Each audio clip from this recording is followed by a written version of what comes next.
Ici donc nous sommes partis de la campagne de Tête jusqu'à Ndanou. On a visité les quartiers Ndanou, on a vu comment que c'est la catastrophe.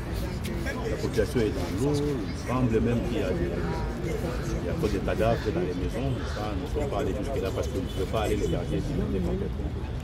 Et dans nous là, on a remarqué que les gens n'ont pas d'eau. Les partout de la ville de Kinshasa, on a constaté qu'il n'y a pas d'eau. Nous sommes rendus à l'usine de captage de la régie des eaux pour nous rendre compte des dégâts que la pluie a occasionnés. Nous avons vu les machines démontées, une seule machine qui sont en train de remonter pour essayer d'alimenter quelques personnes.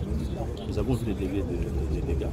Et là, nous sommes allés jusque dans la parcelle de Chekina. Les gens semblaient dire que Chekina a construit un mur qui a occasionné les inondations. Mais par contre, au niveau de Chekina, ils avaient pris toutes les dispositions bien avant pour protéger même les quartiers. Mais il faut simplement dire que la pression de l'eau, le débit d'eau qui était venu était tellement fort.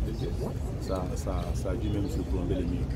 Mais nous avons remarqué à ce niveau-là que le long de la rivière, les gens ont construit. Donc les gens ont réduit les lits de la rivière.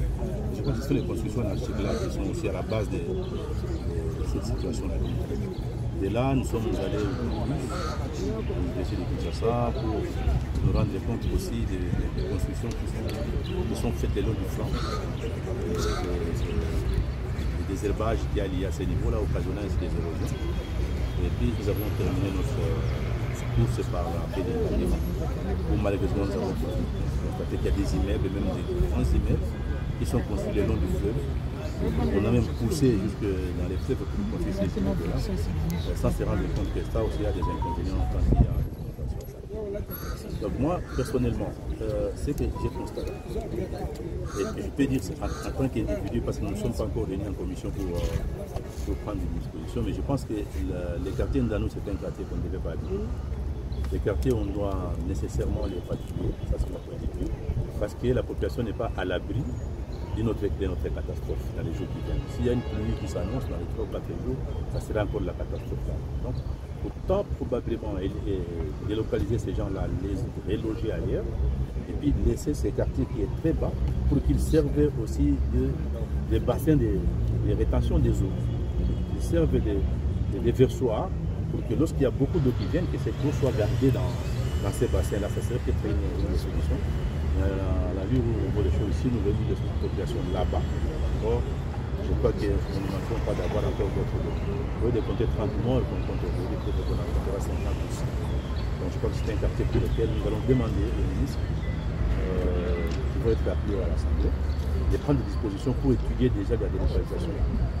Probablement, on peut enlever la population, on la met dans un site transitoire, pendant qu'on est en train de voir comment construire quelque part pour les reloger. C'est aussi des idées, je ne dis pas que ce sera la meilleure idée, mais c'est ce que moi j'ai à l'esprit. C'est quoi la suite de votre démarche? Il y aura des invitations ici au Parlement, des interpellations? Non, notre souci était d'abord qu'étant une commission technique, que nous voyons d'abord sur place les causes de ces inondations. La première cause, c'est la pluie. La pluie, elle est là, on ne peut pas éviter la pluie, mais il y avait moyen de prendre des dispositions pour que cette pluie ne cause pas autant de dégâts.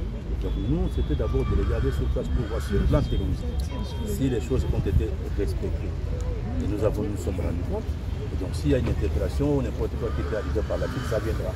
Mais c'était d'abord que les ingénieurs, les députés de la commission technique d'aménagement du territoire, se rendent compte des différents dégâts et des respects des normes techniques et urbanistiques en la matière.